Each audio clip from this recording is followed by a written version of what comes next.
Last class में हमने radiation start किया था शायद, है ना? हाँ यस। सर। बोलो, कोई कुछ डाउट बोल रहा था बताओ। हाँ सर, सर आप वो स्पेक्ट्रल एमिसिव पावर वापस समझाओगे? वो मैं लास्ट क्लास समझा था बट मैं भूल गया वो, लाइक, तो वापस एक बार समझा सकते हो please? Emissive power is total radiation per unit time per unit area, है ना? ये होता है emissive power. Now that emissive power will have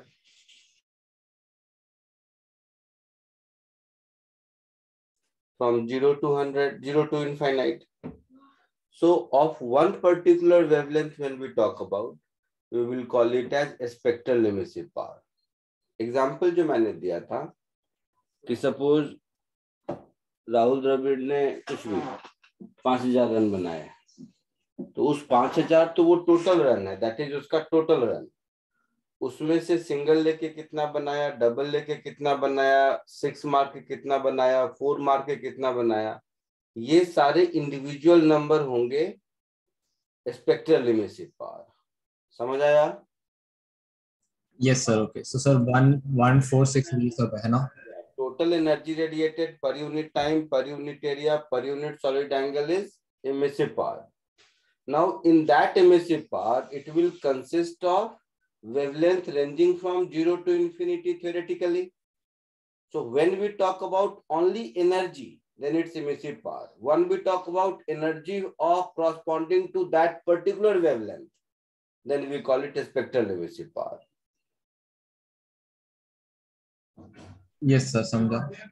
sir फिर एक चीज और थी कि वो जो न्यूटन्स लॉज ऑफ कूलिंग में वो टी नॉट था, वो टेम्परेचर ऑफ ऑब्जेक्ट है ना? हाँ, ओके सर। उसमें क्या लिखा था, सिंबल का कोई श्योर नहीं है, उस समय क्या लिख दिया होगा, कोई उसका फिक्स रूल होता नहीं है। हाँ, टेम्परेचर ऑफ ऑब्जेक्ट और T S temperature of surrounding. T naught मतलब initial temperature of object. Yes sir. ठीक है। जो रेट ऑफ एब्जॉर्प्शन लिया था सर हम लोगों ने, हाँ, वो surface area into a sigma T naught to the power 4 कैसे लिया सर? कहाँ से आया ये? वो एब्जॉर्प्शन नहीं, वो रेट ऑफ एमिशन होगा। सर एमिशन में तो एमिसिविटी वाला आ जाएगा ना? और गॉड है नहीं सर, इक्वल है बट इक्वल कहाँ है? कौन बोला इक्वल है? मुझे नहीं पता। सर बट देख रहे, सुन कहाँ, यहाँ पे दिखा रही है, यहाँ पे नहीं सर, ऊपर ऊपर। ऊपर ऊपर। हाँ तो बोल्ट्जमैन वाला। हाँ हाँ, हाँ ये ये वाला। हाँ हाँ, बोल। सर उसमें जो रेट ऑफ अब्जॉर्प्शन यहाँ वाले के पर यहाँ पर टी नॉट क्या है? सराउंडिंग का टेम्परेचर। और टी क्या है? ऑब्जेक्ट का टेम्परेचर। हाँ या हाँ ना? सर, ये सर। Yes sir. सराउंडिंग जो एमिट कर रहा होगा जो कुछ भी, उसको इस एरिया से मल्टीप्लाई कर देंगे, कैपिटल ए से, तो उतना पोर्शन ये ऑब्जेक्ट के ऊपर होगा, हाँ सर। और उसको इस ऑब्जेक्ट के एब्जॉर्प्टिव पावर से मल्टीप्लाई कर देंगे, तो उसमें से कितना एब्जॉर्ब किया पता चल गया। तो हाँ सर। सराउंडिंग में से पर सेकेंड इतना एब्जॉर्ब कर रहा है, और सराउंडिंग को पर सेकेंड इतना दे रहा है, ये वाला लेफ्ट वाला टर्म। ओके। तो एक्चुअली कितना लॉस कर रहा है? तो जितना दे रहा है दैट इज दिस वाला टर्म, माइनस जितना सराउंडिंग से रिसीव कर रहा है, ये वाला टर्म। और एप्सिलन और ए की वैल्यू इक्वल होती है किरचॉफ्स लॉ से, तो बाद में इक्वल कर दिया। हाँ सर, समझा। समझा? बधाई हो। मैंने लास्ट लेक्चर बोला होगा कि रेडिएशन की थ्योरी एक लेक्चर में पढ़ते हैं और प्रॉब्लम दूसरे लेक्चर में करते हैं, ठीक है? तो हाँ देखो, सर। पूरे रेडिएशन में फॉर्मूला दो ही आया होगा, एक वो इमिसिव पावर टाइप का और एक न्यूटन्स लॉ ऑफ कूलिंग। बाकी तो कॉमन सेंस है, यस सर। ठीक है ना? तो आज थोड़े से प्रॉब्लम स्टार्ट करते हैं एक एक करके। सबसे पहले न्यूटन्स लॉज ऑफ कूलिंग को ही देखते हैं, ठीक है? जहाँ पे न्यूटन्स लॉ ऑफ कूलिंग खत्म किया था वहीं से स्टार्ट करते हैं, कुछ प्रॉब्लम सॉल्व करते हैं।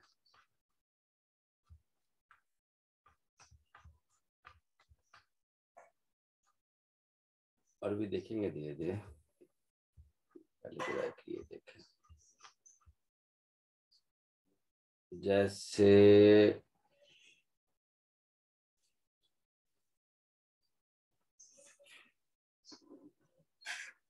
ये क्वेश्चन है,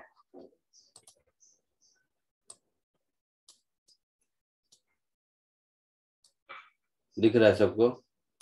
हाँ सर। सॉल्व करो इसको।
सर बहुत अच्छा आंसर नहीं आ रहा।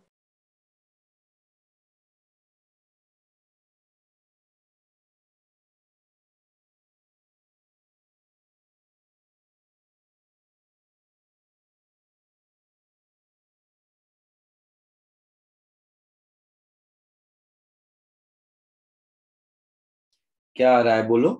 अच्छा बुरा तो छोड़ो ना, कुछ तो आंसर आ रहा होगा। Sir 3/2 to the power 60 is equal to 4/3 to the power t। क्या है ये सब? सर वही सर। अच्छा आंसर नहीं आ रहा। और कोई? तो मेरे को ये question I, 2 into e to the 10k is equal to e to the power minus kt, और t का निकालना है, उसके बाद नहीं समझ आ रहा क्या करें।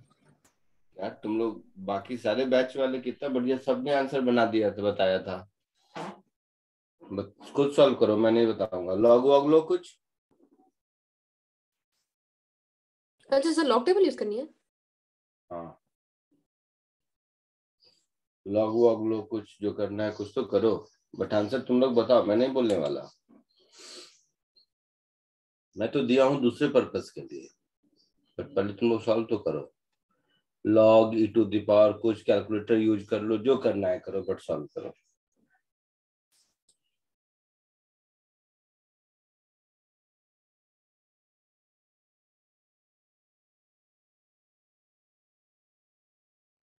ln2/k-600 है क्या आंसर? के क्या है? सर वो कांस्टेंट आपने कहा था ना, कहाँ? प्रोपोर्शनलिटी। कहाँ है इसमें, है क्वेश्चन में? नहीं सर। तो फिर Sir, 600 minus natural log of 900. Answer answer natural log of 900 का वैल्यू देखो कैलकुलेटर में और फाइनल आंसर बताओ। सर 84 है आंसर। क्या 84? क्या हाथ 84 पूरा? क्या sir minute 84 second hour day? क्या 84? सेकंड्स। गलत है।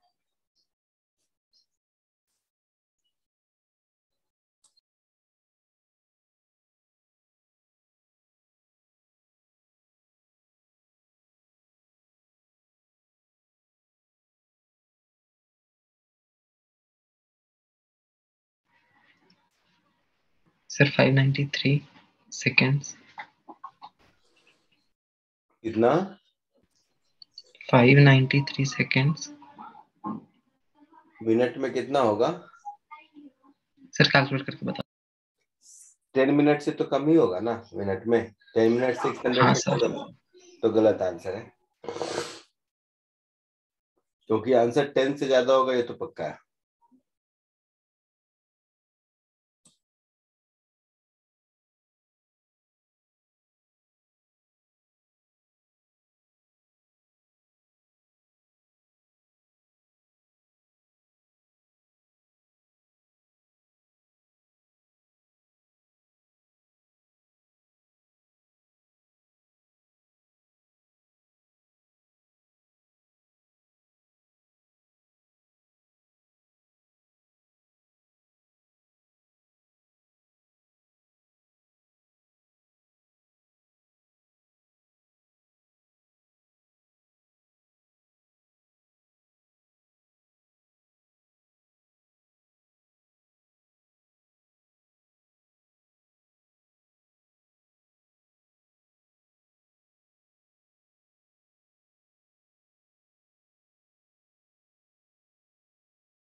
नहीं आया अभी तक तुम लोगों का? सर एक मिनट। सर 14.096 वेरी गुड, ये आया सही आंसर। क्या है ये? मिनट सर वेरी 846 गुड, ये सही है। चलो देखो, मेरे पास क्या फॉर्मूला है? T इज इक्वल टू, क्या है बताओ? न्यूटन लॉ ऑफ कूलिंग का Temperature of surrounding plus T0 minus T0 minus T5 into e raised to minus kt. T0 minus Ts e raise to minus KT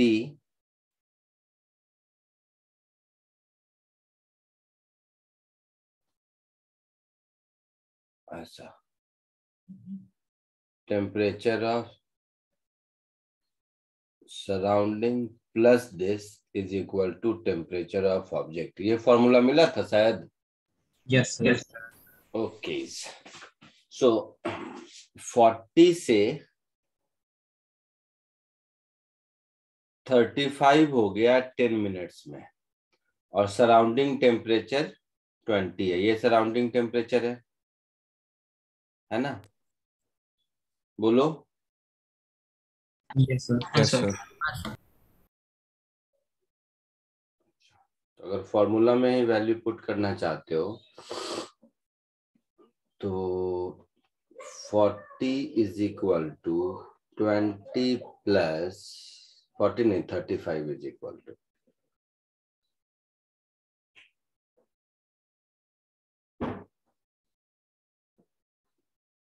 35 is equal to 20 plus 40 minus 20 e raise to minus 10k, ऐसा होगा? Yes sir.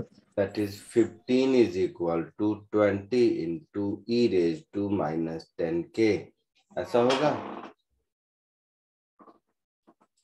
Yes sir. अच्छा, दूसरा अब कह रहा है कि 35 से 30 होने में कितना टाइम लगेगा, यही है ना? हाँ सर। तो ये एक इक्वेशन रहने देते हैं। दूसरा 35 से 30 के लिए लिखेंगे 30 is equal to 20 plus 35 minus 20 e raise to minus KT, यही T चाहिए। हाँ sir. So 20 is equal to 15 into e raised to minus KT, ऐसा हो गया? हो गया? Yes sir. इन दोनों में से अगर K एलिमिनेट हो जाए तो मेरा काम चलेगा। सर वो 10 होगा सर। 10 is equal to 15। हाँ सर. हाँ 10 होगा। तो इन दोनों में से K एलिमिनेट हो जाए तो मेरा काम चलेगा। हाँ सर। अच्छा, तो अब क्या करते हैं, यहां से e raised to minus 10k is 3/4, है ना? हाँ sir. e raised to 10k is 4/3, मतलब 10k is ln 4/3, मतलब k is 1/10 ln of 4/3, ऐसा होगा? Yes sir. इस k को उठाकर यहाँ पुट कर दो। तो इस k को उठा के यहाँ पुट कर दोगे तो अब हो गया 2/3 is equal to e raise to minus KT, या e raise to KT is 3/2, मतलब KT इज ln 3/2। k क्या है? 1/10 ln 4/3, so 1/10 ln of 4/3 into t is equal to ln of 3/2। तो टाइम क्या मिल गया? 10 into ln of 3/2, upon ln of 4/3, ऐसा होगा minutes में। Yes. कैलकुलेटर से क्या वैल्यू आता है? 14 पॉइंट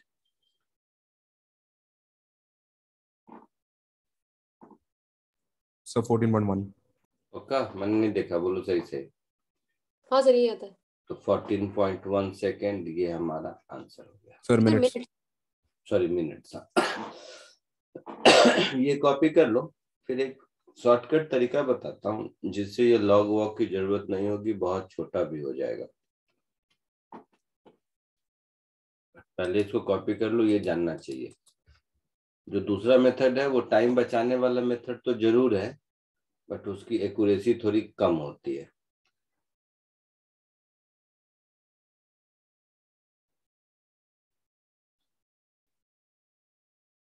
तो इसलिए इसको कॉपी कर लीजिए पहले।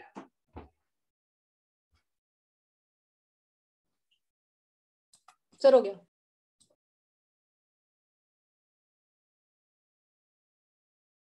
एक सेकंड सर, एक सेकंड।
हो गया, आगे बढ़े।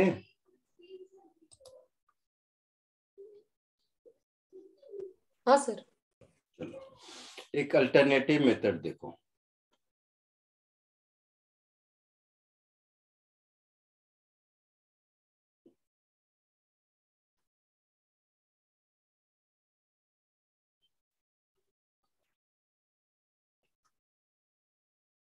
न्यूटन्स लॉज ऑफ कूलिंग का फंडामेंटल क्या है कि rate is proportional to temperature difference, यही है फंडामेंटल हाँ sir. Between object and surrounding. तो पहले केस में क्या था, 40 से क्या हुआ था बताओ? 35। 40 से 35 10 मिनट्स में हुआ था, ठीक है। तो रेट कितना हुआ कूल होने का? 5/10, yes sir. 5 degree Celsius 10 minute में हुआ। This is equal to some constant temperature difference between object and surrounding. तो सराउंडिंग का कितना था? 20 था। हाँ सर। ऑब्जेक्ट का क्या कीजिए कि 40 से 35 नहीं, हाँ 40 से 35 हुआ था ना। हाँ सर। तो ऑब्जेक्ट का टेम्परेचर 40 और 35 का एवरेज ले लीजिए।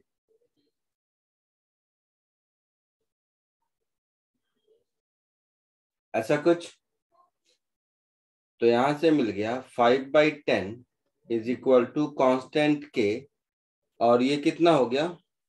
17.5 माइनस 20, सर 17.5। 35 नहीं सॉरी 37.5 माइनस 20, 17.5।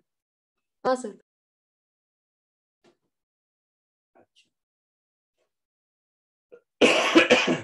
अगली बार वाला इसी तरह 5/t is equal to some constant k. अब इनिशियल टेम्परेचर कितना है? 35 से 30 हो रहा है ना। तो हाँ सर। 35 plus 30/2 minus 20। हाँ सर। तो अब ये कितना हो जाएगा? 12.5। 12.5 हो जाएगा। Yes sir. तो इन दोनों को डिवाइड कर दो। अब इन दोनों को डिवाइड कर दोगे तो T/10 is equal to 17.5 upon 12.5 हाँ होगा। सर। तो T is equal to 10 into 175 upon 125। हाँ सर। ऐसा कुछ। 14 मिनट्स आया। Yes sir. सर एक डाउट हाँ है। सर। अब चुप कर सुन। अब ये जो 14 मिनट्स आया और एग्जैक्टली कितना है? तो 14.1 मिनट्स है।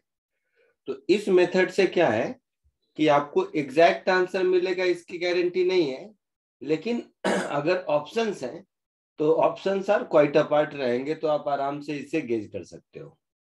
ठीक है। Okay sir. तो इसको हम लोग बोल देते हैं, वैसे ये सब जुगाड़ है, कोई रूल नहीं है, जुगाड़ है, बट इस जुगाड़ का नाम भी बोलते हैं average form of Newton's laws of cooling. समझ आया? हाँ sir. Average form of Newton's law of cooling मतलब if an object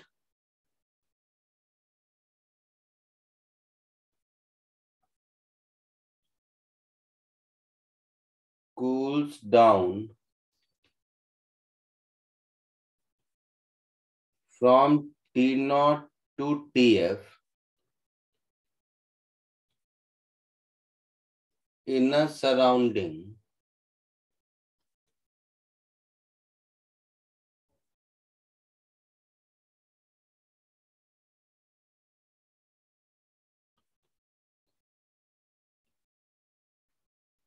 having temperature Ts, then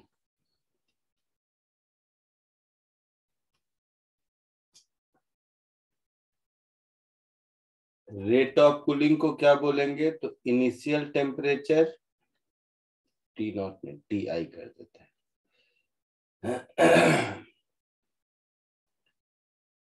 initial temperature, तो initial temperature T I minus final temperature T upon time T, यही rate of cooling का common sense है। Yes sir. तो T I minus T F upon cooling time T, this will be equal to some constant into Ti plus Tf divided by 2 minus Ts। यही काम मैंने ऊपर किया है, ऊपर यही इसी चीज को यूज किया है ना बेटा। हाँ सर। तो उसी को थोड़ा फॉर्मूलेट टाइप का कर दिया है, अदरवाइज ये कॉमन सेंस है। समझ गए ना? यस सर, तो यही डाउट था कि वो आपने कहाँ पे शूट किया। समझ गया। हाँ मुझे मालूम था, इसलिए मैंने बताया ना, मुझे पता होता है तुम क्या पूछोगे। तो जल्दी से इसको कॉपी कर लो अल्टरनेटिव मेथड को, और अल्टरनेटिव मेथड को का थ्योरी समझ लो, जो समझना है समझ लो, इसको भी कॉपी कर लो। सर बट हम लोग ऐसा कैसे कर पा रहे हैं सर? आंसर ऐसा सिमिलर क्यों हो पा रहा है? क्योंकि temperature difference between object and surrounding जब छोटा होता है तब तभी ये वैलिड है, बड़ा होगा तो और आंसर में डिफरेंस ज्यादा होता जाएगा। हाँ सर, बट ये तरीका सिमिलर आंसर क्यों दे रहा है जब वहां पे इंटीग्रेशन हो रहा था तो? सिमिलर आंसर नहीं है, किसने कहा सेम है? वो 14.1 है और इसमें एग्जैक्ट 14 आया है, तो आसपास है। मैंने कितनी बार कहा ये जुगाड़ है, बोला ना। तो जुगाड़ में रूल नहीं ढूंढते, सही है सर, कोई लॉजिक नहीं है मतलब इसमें। जुगाड़ है।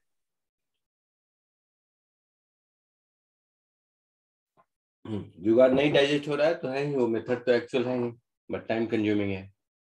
हाँ सर।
सर लिख लिया।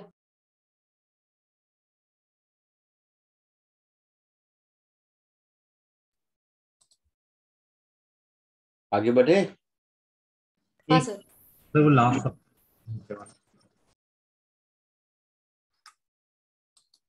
जल्दी लिखिए।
आगे बढ़े। हाँ सर। हाँ सर हो गया। एक और करो, इसको थोड़ा सोच समझ के करना, गलत हो सकता है।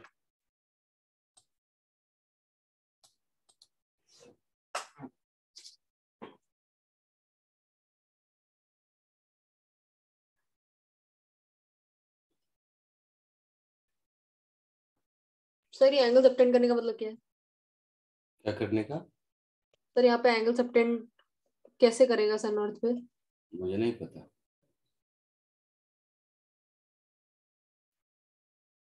सन से अर्थ देखेंगे तो पूरा दिखेगा एक साथ, नहीं ना? तुम जानो, तो मुझे नहीं पता। कुछ भी तुम लोग मतलब कुछ मिला नहीं कि पूछ लिए, सोचना ही नहीं है। सर सन से पूरी अर्थ क्यों नहीं दिखेगी सर? अरे भाई साहब,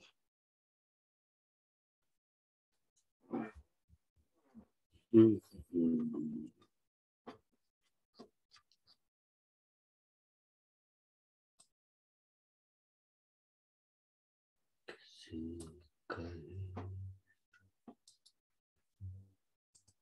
मतलब जानना लो, मतलब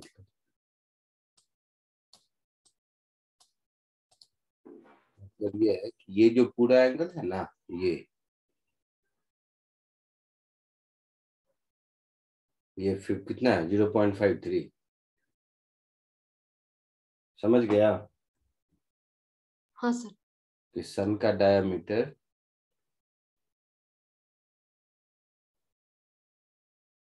ऐसा, सन का डायमीटर अर्थ के उस पॉइंट पर जहां पर कि ये एनर्जी रिसीव कर रहा है, वो ऐसा 0.53 डिग्री बनाता है।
सर कैसे करना है?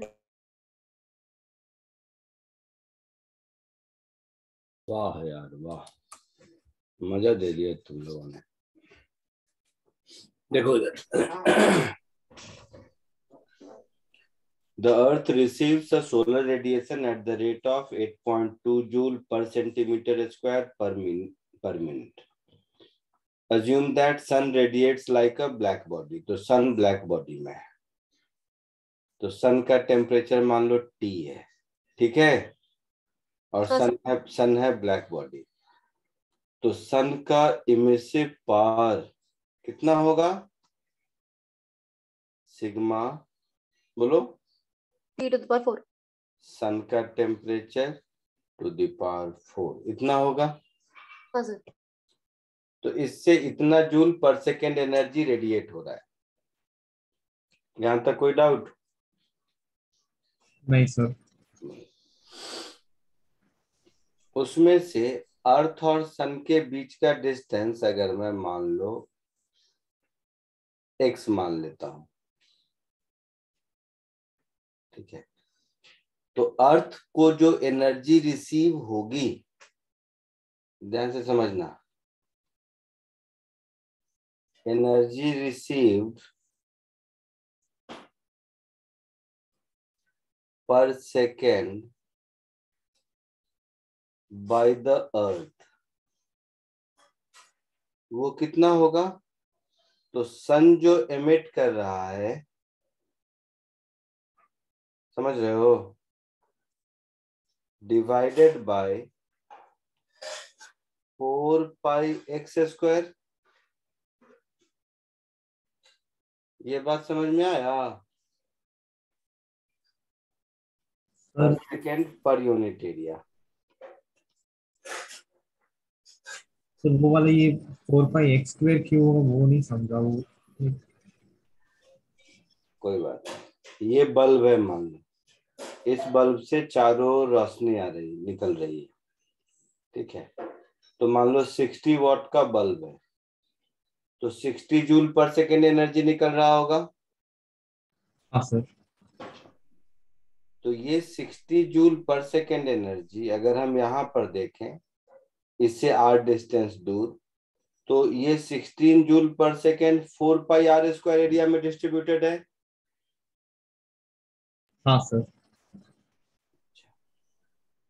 और किसी दूर, थोड़ा दूर देखेंगे तो वही 16 जूल पर सेकेंड अब इतने बड़े एरिया में अवेलेबल है। तो जैसे जैसे दूर जाएंगे उसकी इंटेंसिटी कम होती जाएगी ना। अच्छा ओके सर समझा। मैं डाउट ये था कि वो d by source in general, चलो छोड़ो वो सर, इन जनरल कोई भी सोर्स जिसका पावर P है, उस सोर्स से x डिस्टेंस दूर किसी भी पॉइंट पर intensity power P upon 4πr² होगा। समझ आया? यस सर समझा। कॉमन सेंस है। हाँ सर। तो पावर P अपॉन 4πr², ये हो जाएगा सोर्स से r डिस्टेंस दूर किसी भी पॉइंट पर इंटेंसिटी। बट सर तो सन एमिसिव से, बोल बोल बोल। सर एमिसिव पावर तो हम लोग पर सरफेस एरिया यूनिट का निकालते हैं ना सन का।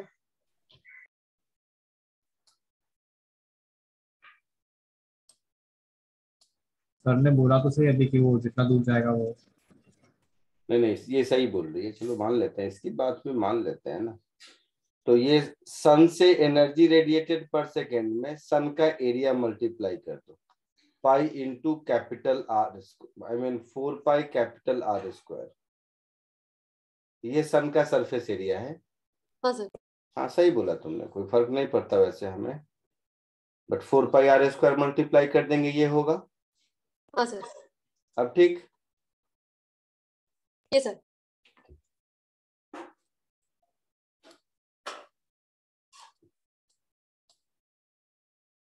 बाद में करते, तो मैं पहले मैंने यहाँ इमिसिव पावर लिखा है मैंने पर यूनिट एरिया, तो अब इमिसिव पावर को हटा के P लिख देते हैं, और क्या। इमिसिव पावर तो यूनिट एरिया का होता है, वो सही लिखा था, बट तुम्हें ऐसा चाहिए तो ऐसा ले लो। तो ये P हो गया sigma into T⁴ into pi into radius of sun का whole square, 4 pi into radius of sun का होल स्क्वायर। ठीक है। हाँ सर। और यहां पर मैं इसको P लिख देता हूं,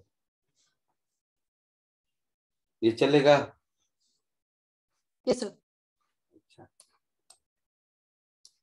अब ये आपका दिया हुआ है कि 8.2 जूल पर सेंटीमीटर स्क्वायर पर मिनट, वो यही है P/4πr²। Yes sir. तो P/4πr मतलब अपनी भाषा में x स्क्वायर, इसकी वैल्यू है आ गया 8.2 जूल पर सेंटीमीटर स्क्वायर पर मिनट। तो इसको थोड़ा ठीक कर देते हैं, 8.2 जूल पर सेंटीमीटर स्क्वायर है, तो मीटर स्क्वायर के लिए 10⁴ से मल्टीप्लाई कर दिया। हाँ सर। और पर मिनट है तो पर सेकेंड के लिए 60 से डिवाइड कर दिया, ये होगा। हाँ सर। अच्छा, तो P को मैंने लिख दिया sigma T⁴ into 4 pi radius of sun का whole square divided by 4 pi x square is equal to 8.2/6 into 10⁻³ होगा। हाँ sir. Sigma T⁴ radius of sun upon distance x का होल स्क्वायर इज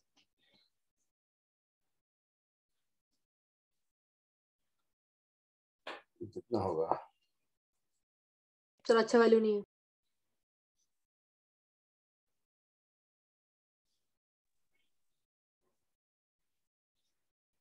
367 इंटू 10⁻³ ऐसा समझ लो, that is 1367, ये समझ लो। ठीक है। हाँ सर। अब इस डायग्राम में आओ,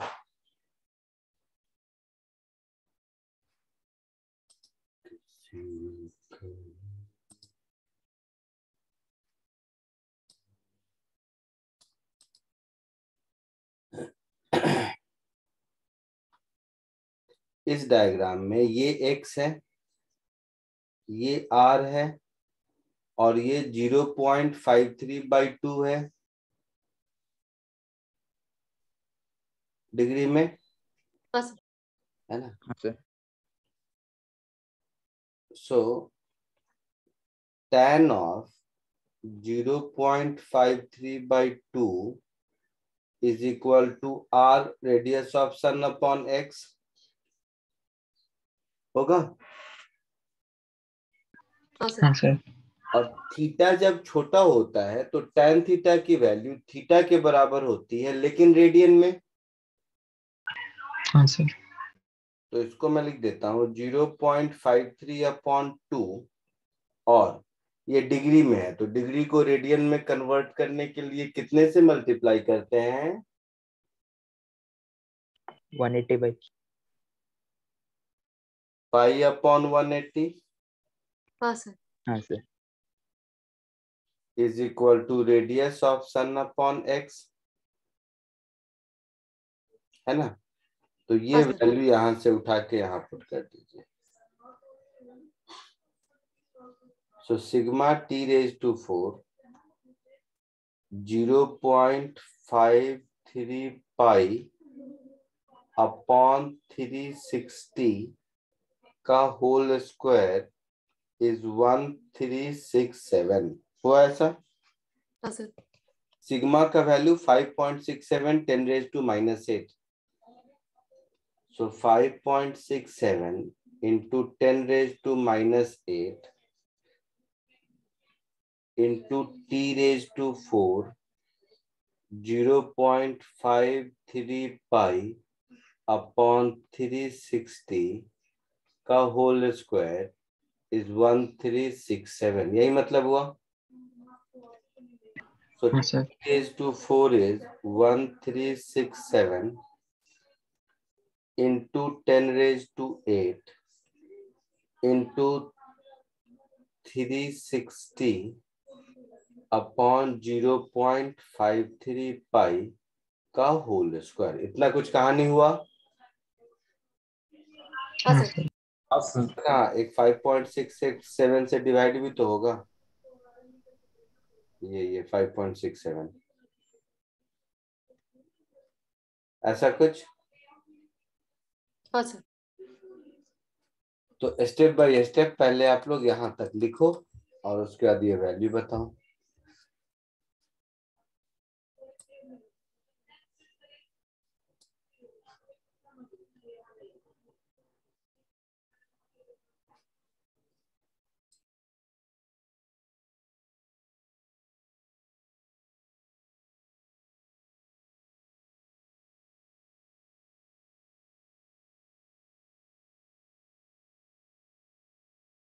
सर वो पावर वाला है, लाइक जो पहले लिखा था वो समझा था, बट अब मैं कंफ्यूज हो गया वो कैसे आया, सोचने उसकी बट नहीं समझा।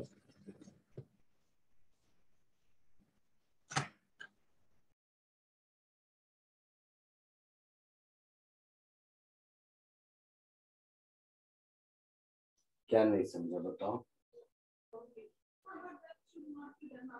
सर जो पहले में सिर्फ पावर ऑफ सन लिखा था वो समझा, बट फिर उसका एरिया क्यों मल्टीप्लाई किया वो मैं कंफ्यूज हो गया। वो पावर ऑफ सन नहीं लिखा था मैं, वो इमिसिव पावर ऑफ सन लिखा था, जिसमें सन के यूनिट सरफेस से उतना एनर्जी निकलता है, तो पूरे सन से कितना निकलेगा। अच्छा, तभी उसके एरिया से मल्टीप्लाई किया। हाँ, तो एरिया, क्योंकि sigma into T raise to 4 क्या है, emissive power of a black body ना, हाँ total power of a black body नहीं है ना। सर, यस सर, समझा।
सर अगर ये जो बनाया हम लोगों ने सबटेंडिंग एंगल वाला, वो अगर पॉइंट नहीं होता और एक सर्कल बना रहा होता, तो सर हम लोग P/4 πx² को उस सरफेस एरिया से मल्टीप्लाई करते ना, और इक्वेट करते rate of energy received by the earth से।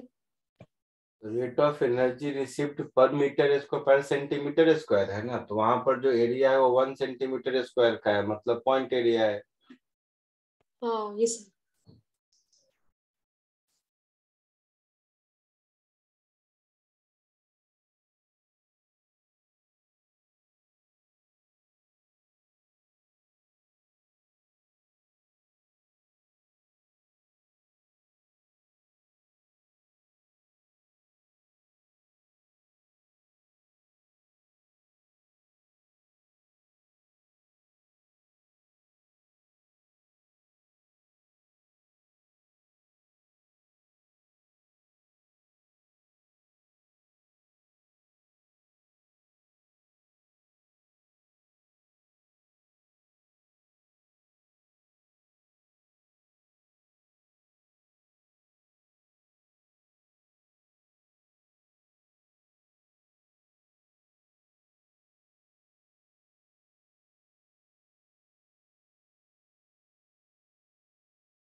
सर टेम्परेचर 8900 है क्या?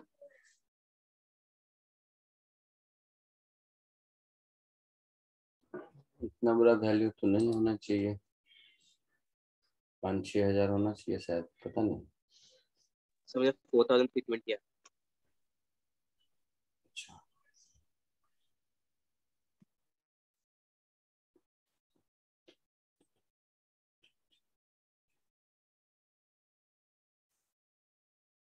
हाँ सर 5.67 से डिवाइड नहीं किया था।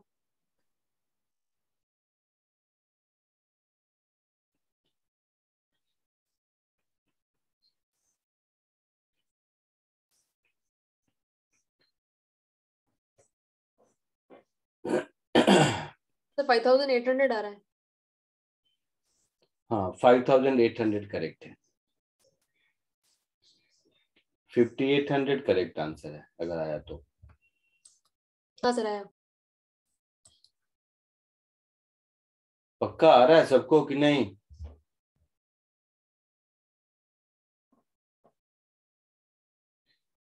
हाँ सर।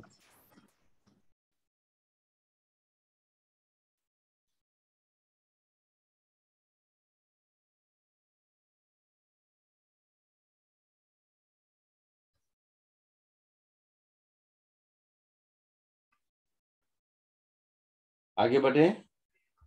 हाँ सर। ठीक है,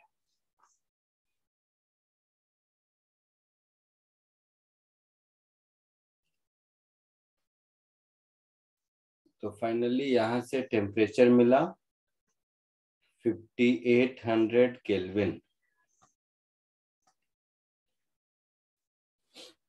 किसी को कोई डाउट नहीं? No sir. एक छोटा सा 2 मिनट का कॉन्सेप्ट है, बता ही देता हूँ बचा हुआ, जिसको बोलते हैं विन्स डिस्प्लेसमेंट लॉ। केमिस्ट्री में भी सीखा होगा शायद। नहीं सर। नहीं सर। Wins displacement law.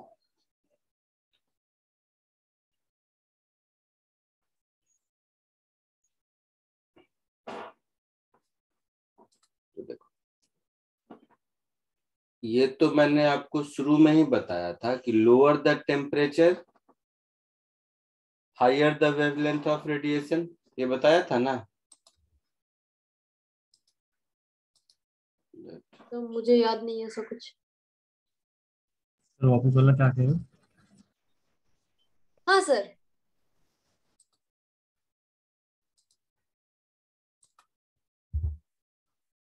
कहा होगा कि जितना कम टेम्परेचर होगा उतना बड़ा वेवलेंथ होगा, ऐसा कुछ बताया था। नहीं सर। नहीं बताया था, तो अभी बता देता हूँ। कॉमन सेंस है। चलो, जितना ज्यादा टेम्परेचर होगा उतना ज्यादा एनर्जी होगा, ये तो पक्का है। हाँ सर। हाँ सर। और फोटोन की एनर्जी होती है hc/लैम्डा। हाँ सर। हाँ sir. Higher energy means lower wavelength. Yes sir. हाँ सर। मतलब object at higher temperature will have tendency to emit lower wavelength and vice versa. Common sense है। हाँ हाँ सर। सर। किसी भी इलेक्ट्रोमैग्नेटिक वेव के लिए तो फर्स्ट पॉइंट, कॉमन सेंस वाला पॉइंट आपको याद कराने के लिए, E इज इक्वल टू hc/लैम्डा। फोटोन एनर्जी आपको इतना तो याद होगा केमिस्ट्री में। हाँ हाँ सर। सर। Yes sir. यहां से हम कॉमन सेंस से बता सकते हैं, higher the temperature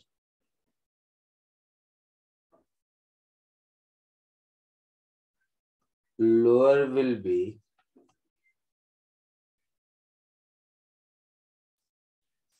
wavelength of radiation। ये तो कॉमन सेंस दिख रहा है।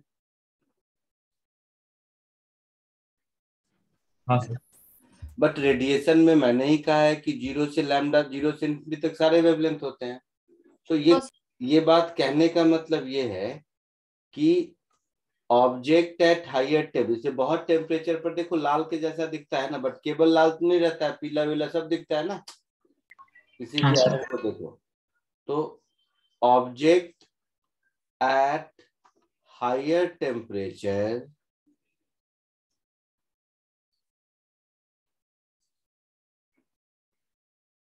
will have tendency to emit lower wavelength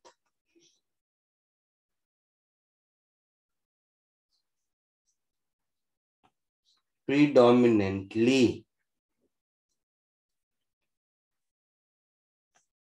ये कॉमन सेंस है, इसमें अभी विंस डिस्प्लेसमेंट लॉ आया नहीं, अभी तक कॉमन सेंस की बात कर रहे हैं। इसी कॉमन सेंस के बात को विंस ने कहा एंड वाइस वर्सा।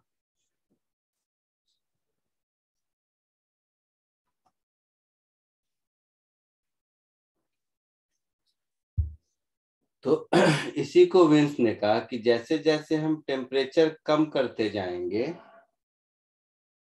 जैसे जैसे हम टेम्परेचर कम करते जाएंगे,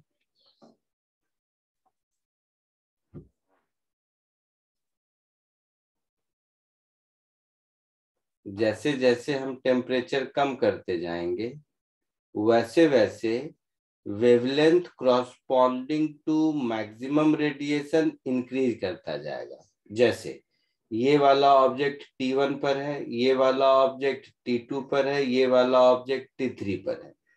तो इस T1 वाले ऑब्जेक्ट में wavelength corresponding to maximum radiation ये है।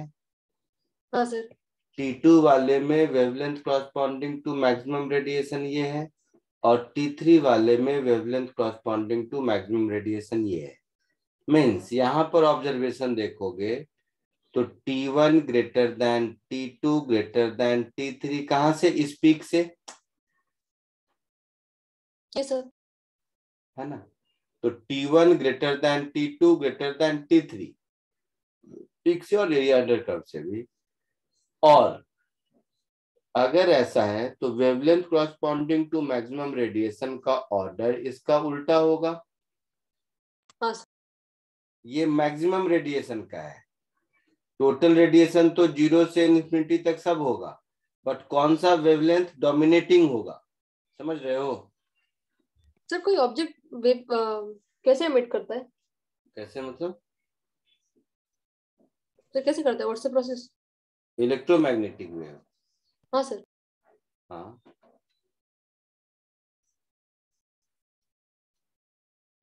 सो विंस डिस्प्लेसमेंट लॉ इसी थ्योरी को क्वांटिफाई करता है। उसका कहना है कि wavelength corresponding to maximum radiation is inversely proportional to temperature, जो हमने ऊपर लिखा है। हाँ सर। तो ये wavelength corresponding to maximum radiation into temperature is always a constant. This constant, ये याद करने की वैल्यू जरूरत नहीं है, दिया रहता है बुक में। वैसे ये सब कोई क्वेश्चन एज अ क्वेश्चन नहीं पूछेगा, थ्योरेटिकल क्वेश्चन नहीं पूछ सकता है। ये जो प्रोपोर्शनलिटी कांस्टेंट है इसको विंस कांस्टेंट कहते हैं। इस विंस कांस्टेंट की वैल्यू होती है, मालूम है किसी को? बोलो। नहीं सर। 0.282 ऐसा यूनिट में 0.282 सेंटीमीटर पर केल्विन 4, ऐसा होगा ना यूनिट? नहीं, सेंटीमीटर केल्विन होगा, 4 इसमें नहीं आएगा। हाँ सर। तो ये 0.282 सेंटीमीटर केल्विन, ये रटने की जरूरत नहीं, दिया रहेगा क्वेश्चन में, ये होता है। बट हाँ, ये इनवर्सली प्रोपोर्शनल होता है। इस रूल को हम लोग विंस डिस्प्लेसमेंट कहते हैं, जो इलेक्ट्रोमैग्नेटिक वेव के रूल से हम उसको कॉमन सेंस कह रहे थे कि ई प्रोपोर्शनल टू, तो उसमें क्या है, कि ई इनवर्सली प्रोपोर्शनल टू लैम्डा दिखता है ना। हाँ सर। तो उस वो तो जनरल इलेक्ट्रोमैग्नेटिक वेव है और थर्मल रेडिएशन के लिए पर्टिकुलर इस लॉ को फॉलो करता है। इसको हम लोग विंस डिस्प्लेसमेंट लॉ कहते हैं। लास्ट थ्योरी ये बचा हुआ था, इसको कॉपी कर लो, एक आध क्वेश्चन में कहीं कहीं यूज हो जाएगा, पूछा है जी में एक दो बार, बट थोड़े दिमाग लगा के पूछा है, मैं लेता हूँ, इसको कॉपी कर लो पहले। सर मेरा क्वेश्चन था ऑब्जेक्ट वेव एमिट कैसे करता है? कोई भी इलेक्ट्रोमैग्नेटिक रेडिएशन कब होता है बताओ? सर कब होता है? जब भी इलेक्ट्रॉन एक्सेलरेटेड मोशन में होता है। जब सर भी इलेक्ट्रॉन के अंदर एक्सेलरेशन आएगा वो इलेक्ट्रोमैग्नेटिक रेडिएशन एमिट करेगा, ठीक है। हाँ सर। अनलेस वो ऐसी जगह रोट मतलब मूव कर रहा है जहां angular momentum integral multiple of h by pi हो, जो तुम्हारा है बोर्स की थ्योरी। Bourse orbital. सिखाऊंगा कभी, तुम लोग तो केमिस्ट्री में पढ़े हो ना, जब मैं पढ़ाऊंगा कभी इसको तो तुम्हारा फिजिक्स में जब केमिस्ट्री पढ़ोगे ना तो तुम्हारी जिंदगी बदल जाएगी। सर मॉडर्न फिजिक्स में आता है ना ये? क्यों, कैसे, कहाँ, सब सिखाऊंगा, घबरा मत। सर वो अच्छा जेई के पोर्शन में सर? ये एडवांस में नहीं है, मेंस में पूछता है कभी कभी। लास्ट चैप्टर में सिखाऊंगा मैं इलेक्ट्रोमैग्नेटिक वेव में।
सर ये graph emissive power versus wavelength का है ना?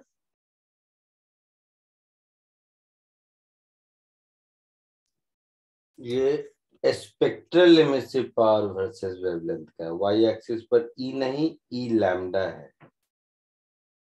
Okay sir.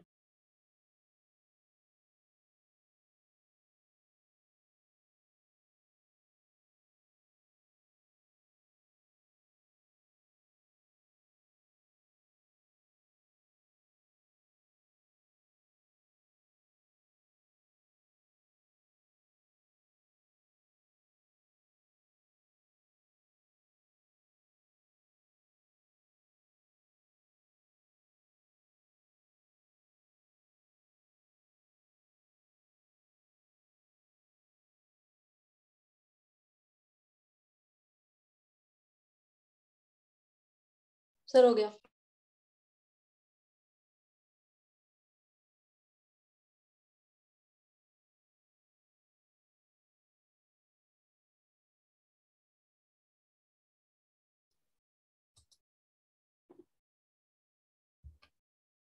हो गया?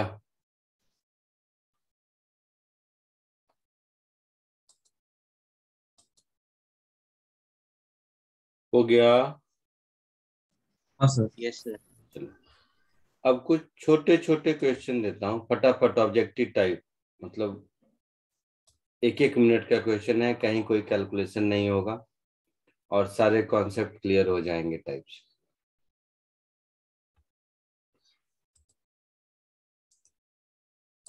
एकदम वन लाइनर, कोई न्यूमेरिकल कहीं कुछ नहीं ज्यादा। 2-3 क्वेश्चन देता हूँ, ये दोनों कीजिए।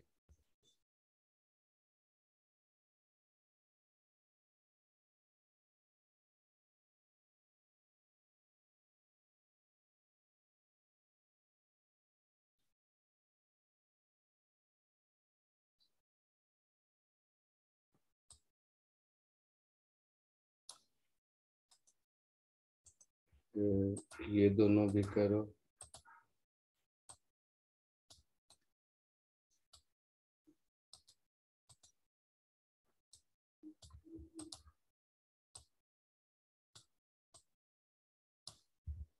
ये 4 पहले कर लो, फिर आगे बढ़ते हैं।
हो गया?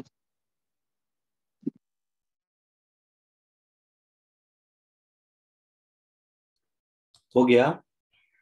नहीं सर, एक सेकंड। Yes.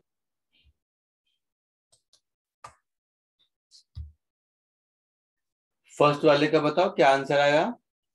ए। A. ए। तो 0 डिग्री सेल्सियस का मतलब होता है 273 केल्विन, है ना। और ये 2T है 470 है ना। और रेट ऑफ एमिशन T⁴ के प्रोपोर्शनल होता है। जी सर। तो E/16 आया समझ में सबको, कोई जरूरत नहीं है बताने की। यस सेकेंड वाला बताओ। D D. अभी देखते हैं। The power radiated by black body P and its radiate maximum energy around wavelength lambda naught. The temperature of black body is radiate maximum 3 lambda naught. तो अभी देखा था हमने lambda naught into T naught मान लेते हैं। This will be equal to 3/4 lambda naught into नया वाला T।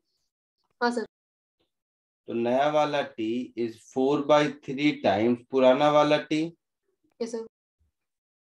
तो क्या है, पावर रेडिएटेड वाला ना। तो power radiated is proportional to T⁴। So नया वाला power is equal to 4/3⁴ times पुराना वाला पावर। हाँ सर। सो 256/81। Yes sir. सबका सही आया होगा आई थिंक। हाँ सर। थर्ड वाला सर अभी तक लिखा ही नहीं है सर। करो करो जल्दी, थर्ड फोर्थ करो।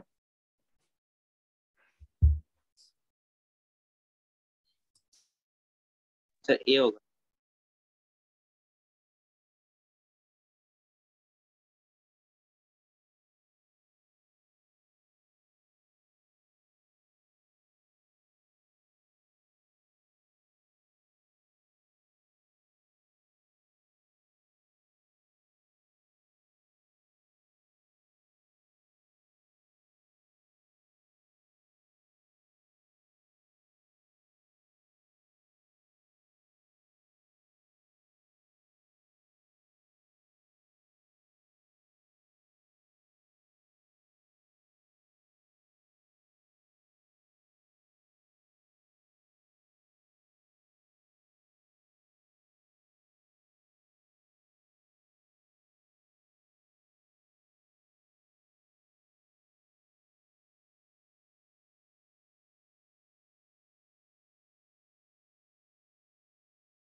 हो गया दोनों।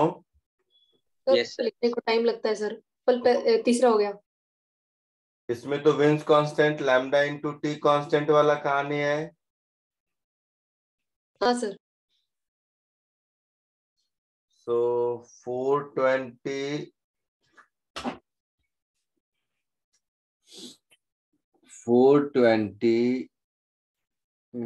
into T1 is equal to 560 into T2।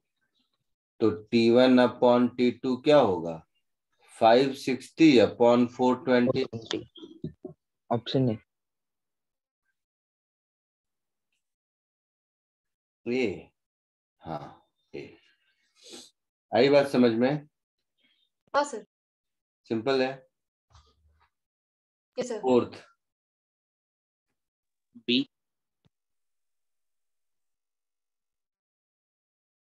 ये भी वही कहानी है, कर लोगे ना, मैं क्या बताऊं, हो जाएगा। हाँ सर। चलो अब इस विंस डिस्प्लेसमेंट लॉ का एक थोड़ा दूसरे टाइप का क्वेश्चन लेता हूं।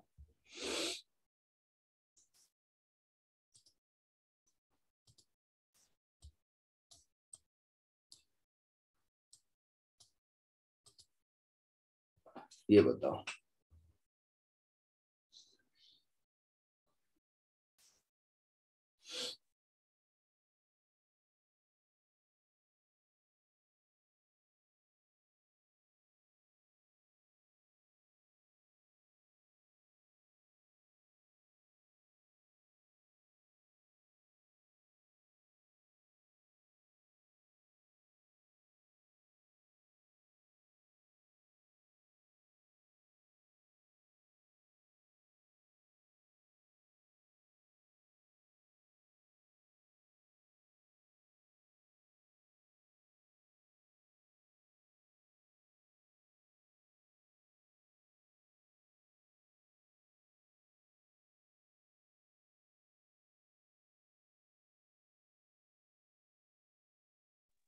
सर हो गया।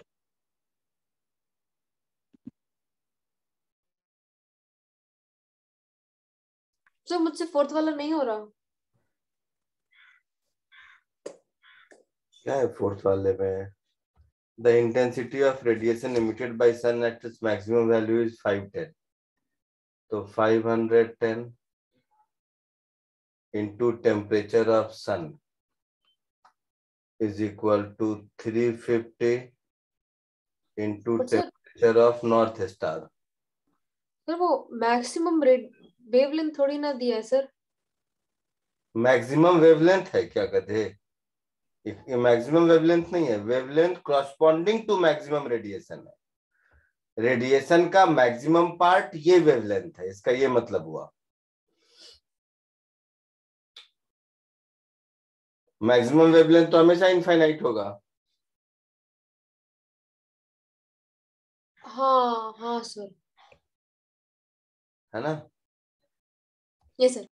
So surface temperature of sun upon surface temperature of north star, ये 350 upon 510 ऐसा होगा। हाँ सर, अब कर लूंगी। तो देख लो कितना होगा।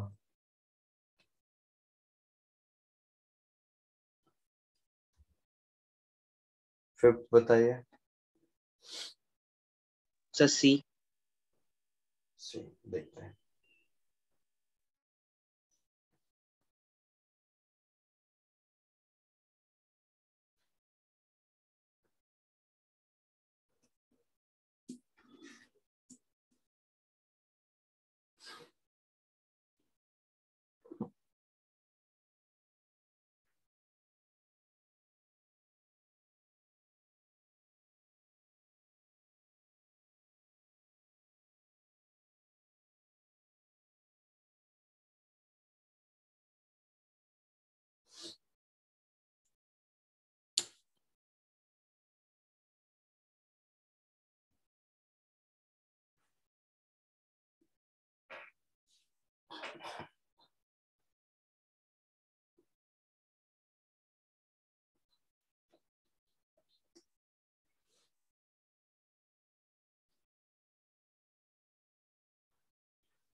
Sir D sir.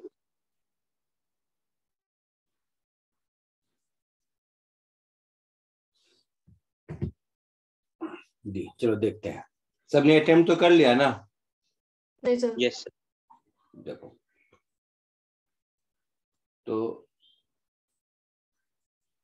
Area under curve एक में ए है T1 पर और इसमें 9A है। तो ये एरिया अंडर कर्व क्या देता है? E lambda. MSc power. Lambda D. तो एरिया अंडर कर्व देगा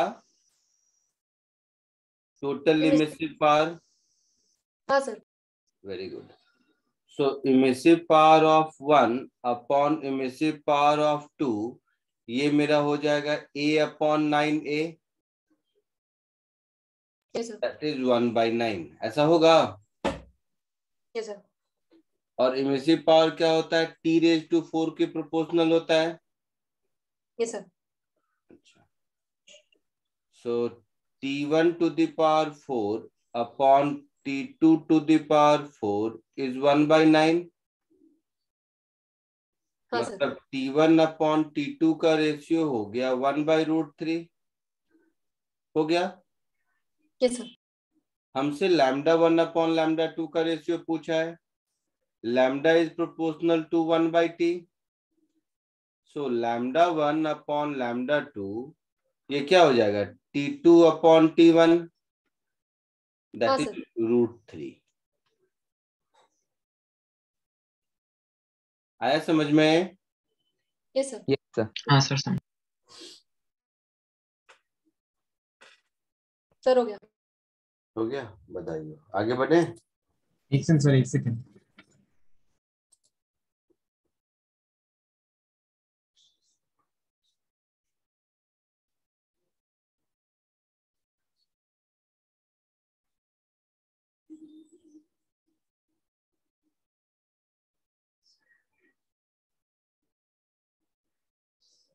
सर इसमें हम लोग डिफिकल्ट क्वेश्चंस कब करेंगे रेडिएशन पे?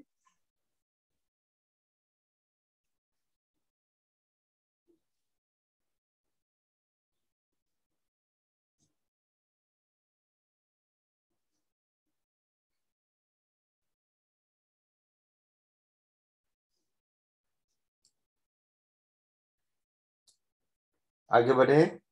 Yes sir.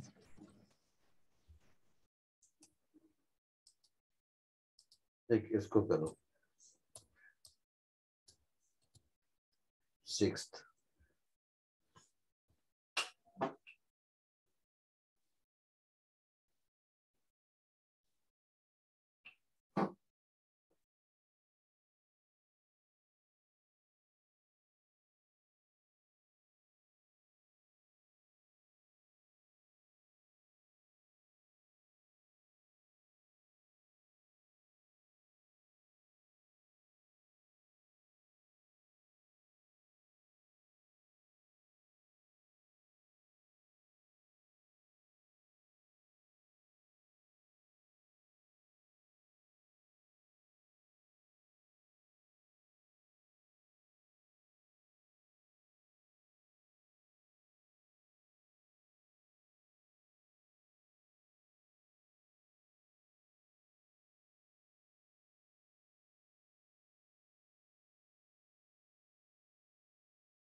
हुआ कुछ?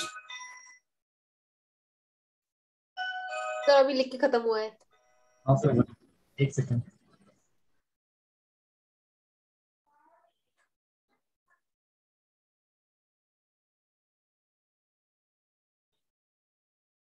ये है कॉपर स्फेयर हाँ सर। अंदर वाला, और ये इवैक्यूएटेड चैम्बर है। तो ये इवैक्यूएटेड चैम्बर का टेम्परेचर है 300 केल्विन, है ना? हाँ सर। और स्फीयर का टेम्परेचर मेंटेन्ड है 500 केल्विन। तो हो क्या रहा होगा, ये स्फीयर कुछ रेडिएशन रेडिएट कर रहा होगा हाँ और सर। साथ ही साथ यहाँ से कुछ एब्जॉर्ब कर रहा होगा। टेम्परेचर मेंटेन्ड है, मतलब रेडिएशन और एब्जॉर्प्शन का रेट इक्वल होगा। हाँ सर। सो एमिसिविटी टाइम्स इसका है 500, सरफेस एरिया जो भी, या एमिसिविटी टाइम्स 500 तो 0.38 to the power 4 is equal to into इसका surface area, this is equal to surface area A into 300 to the power 4 into absorptive power into sigma S, दोनों में Stephen's constant वाला, ऐसा कुछ होगा। हाँ सर। बट ये करने में 200 watt of electric power is needed to do it. मतलब कि केवल ये रेडिएट इतना करता है वो नहीं है, नहीं समझे, ये दोनों इक्वल नहीं है। ये दोनों इक्वल होता तो एक्सटर्नल पावर की जरूरत नहीं पड़ती ना। हाँ सर। समझ रहे हो? Yes sir. तो ये जो 200 वाट ऑफ इलेक्ट्रिकल पावर है, ये एडिशनली इस स्फीयर को दिया गया, मतलब 200 प्लस दिस मच। 210 दिया। 200 उस साइड होगा, मतलब इतना तो स्फीयर से एब्जॉर्ब किया प्लस 200 का हीटर दिया, तो ये दोनों मिलाकर अब ये मेंटेन रखा अपना टेम्परेचर। Yes sir. अच्छा, और एब्जॉर्प्टिविटी, एब्जॉर्प्टिव पावर और एमिसिविटी, ये दोनों की वैल्यू इक्वल होती है। हाँ सर। तो इसको मैं लिखूंगा sigma S into epsilon into A, इधर हो जाएगा 500 to the power 4 minus 300 to the power 4, this is equal to 200। ये एक इक्वेशन हो गया। सर वो 210 है। 210 है तो 210 लिख लो, उसमें क्या है। ये एक इक्वेशन हो गया। हाँ सर। अब कहता है when surface of copper sphere is completely blackened, means अब ये ब्लैक बॉडी है। हाँ सर। ब्लैक बॉडी है तो इसकी इमिसिविटी 1 होगी। Yes sir. तो जब इसकी इमिसिविटी 1 है तो 700 वॉट एडिशनल पावर चाहिए, हमें हीटर चाहिए, हाँ है सर। ना। हाँ सर। तो दोबारा लिखने की जरूरत नहीं, इसको मैं ऐसे कह सकता हूँ सिमिलरली सिग्मा एस, अब तो इमिसिविटी 1 हो गया ब्लैक बॉडी की वजह से, इंटू ए, वही story 500 to the power 4 minus 300 to the power 4, but अब ये हो जाएगा 700।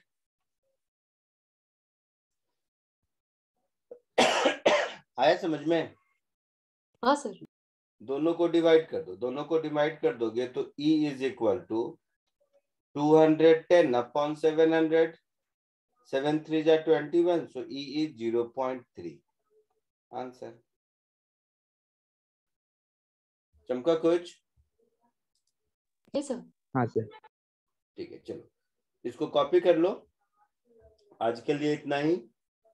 हीट ट्रांसफर खत्म। अगली क्लास में थर्मोडायनामिक्स, हीट एंड थर्मो का ही पार्ट है, बट अगला टॉपिक थर्मोडायनामिक्स से स्टार्ट करेंगे। एसयूआरएम बुक से हीट ट्रांसफर चैप्टर अब आप पूरा कर सकते हो, और वो जो मैंने असाइनमेंट दिया था उसमें आपने रेडिएशन नहीं किए होंगे तो वो भी पूरा कर सकते हैं। हाँ सर। चलो सर ये बाय। रेट ऑफ एब्जॉर्प्शन है सर, इसमें हमने सराउंडिंग का टेम्परेचर क्यों डाला? सराउंडिंग रेडिएट कर रहा होगा, हाँ सर। तो सराउंडिंग जो रेडिएट करेगा उसका जितना पोर्शन इस कॉपर स्फीयर पर पड़ेगा वो एब्जॉर्ब भी तो करेगा। तो फिर सर ये जो सिग्मा ये जो है, रेड वाला पोर्शन है, चुपचाप देखो उधर, ये जो रेड वाला एरो दिख रहा है ये एब्जॉर्प्शन है, और जो ब्लू वाला एरो दिख रहा है ये रेडिएशन है। हाँ सर। तो सराउंडिंग से एब्जॉर्ब कर रहा है और सराउंडिंग को रेडिएट भी कर रहा है। Yes sir. और सराउंडिंग को एब्जॉर्ब करने का रेट और सराउंडिंग को रेडिएट करने का रेट इक्वल होता तो इसका टेम्परेचर कांस्टेंट होता। Yes sir. जो कि नहीं है। नहीं है। नहीं है ना, मतलब सराउंडिंग से जो एब्जॉर्ब कर रहा है वो कम है, मींस 200 वाट का एडिशनल हीटर लगाया गया टू मेंटेन दैट टेम्परेचर। हाँ सर। और सेकेंड केस में 700 वाट का हीटर लगाया गया to maintain that temperature when that object will become perfect black body. Sir वो डाउट नहीं है सर, मेरे को बस रेट वाले पार्ट में डाउट है। हमने वो क्या? सिग्मा डाल दिया क्या रेट क्या? ऑफ एब्जॉर्प्शन में। हाँ, तो सराउंडिंग्स रेडिएट कर रही है ना। तो सराउंडिंग रेडिएट कर रहा है, वो कॉपर वाले स्फीयर पर आ रहा है ना। जैसे सिग्मा क्या है सर? सन रेडिएट करता है तो वो तुम्हारे पास आता है ना। हाँ सर, तो सर सिग्मा क्या है सर? Stefan's constant. हाँ सर, मतलब इसका क्या फिजिकल मीनिंग है? स्टीफेंस लॉ ऑफ रेडिएशन नहीं पढ़ा पिछली बार? तब पढ़ा। तो सब समझ नहीं आ रहा ये सर, क्या है उसका फिजिकल मीनिंग है? फिजिकल मीनिंग क्या होता है, मतलब मैं समझ, कुछ भी जो मन में आ रहा कुछ भी बोलते रहते हो तुम लोग। फिजिकल मीनिंग मीन्स क्या? सर क्या देखो सर पिछले ये क्या है? हाँ, बोलो बोलो, सुन सर रहा वो हूँ। एब्जॉर्प्शन कैसे अफेक्ट कर रहा है? अफेक्ट करने का क्या है? स्टीफेंस लॉ ऑफ रेडिएशन देखा है? कोई यस भी सर। ऑब्जेक्ट अपने एब्सोल्यूट टेम्परेचर के 4th पावर के प्रोपोर्शनल में एनर्जी रेडिएट करता है। तो हाँ सराउंडिंग का टेम्परेचर 300 है, तो सराउंडिंग 300 टू द पावर 4 के प्रोपोर्शन में रेडिएशन एमिट कर रहा होगा। उस सराउंडिंग में कॉपर है तो वो कॉपर उसको एब्जॉर्ब कर रहा होगा। कॉपर एब्जॉर्ब कितना करेगा, तो जितना एमिट हो रहा है मल्टीप्लाइड बाय कॉपर की एरिया, उस पर कितना आ रहा है मल्टीप्लाइड बाय कॉपर का एब्जॉर्प्टिव पावर, जो सबसे पहला था। हाँ सर। सर तो सिग्मा, सराउंडिंग का इंसिडेंट है और कॉपर उसमें से एब्जॉर्ब कर रहा है। सर वो सिग्मा का टर्म किधर से आया सर? अरे स्टीफेंस लॉ ऑफ रेडिएशन में नहीं देखा कि any emissive power of any body is emissivity तो टाइम्स सिग्मा। हाँ हाँ, सर, अब्जॉर्प्शन किधर उसका? गधे गधे। पर इधर क्वेश्चन पढ़ो, फिर से मैं बड़ा किया, पढ़ो क्या लिखा है।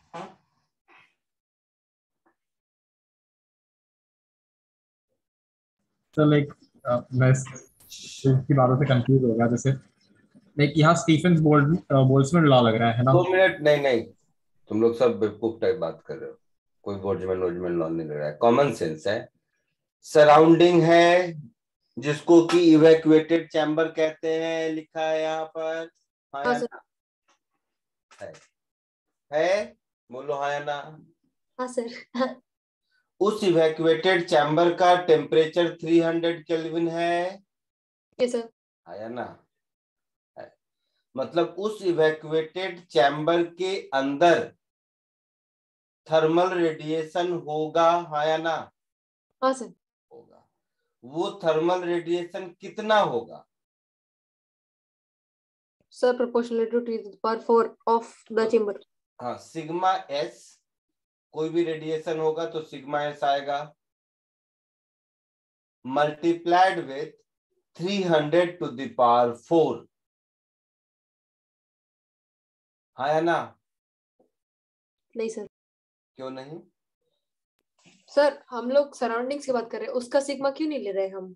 अरे सराउंडिंग इवैक्यूएटेड चैम्बर है, वो मटेरियल बॉडी नहीं है, इमिसिविटी 1 है उसकी।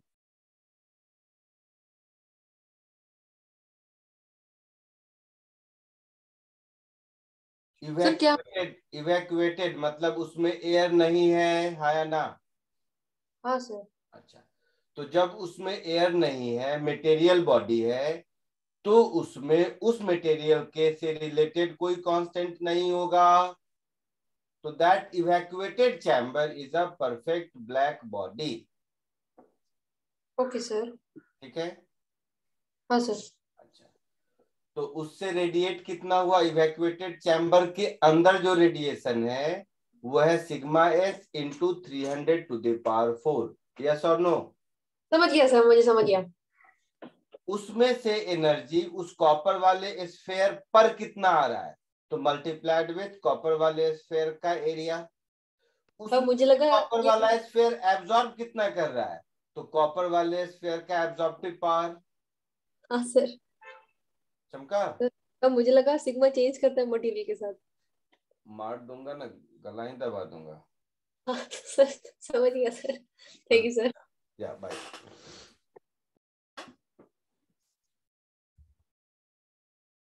Bye, sir. Thank you, sir. या bye bye. Thank you, sir. Bye, sir.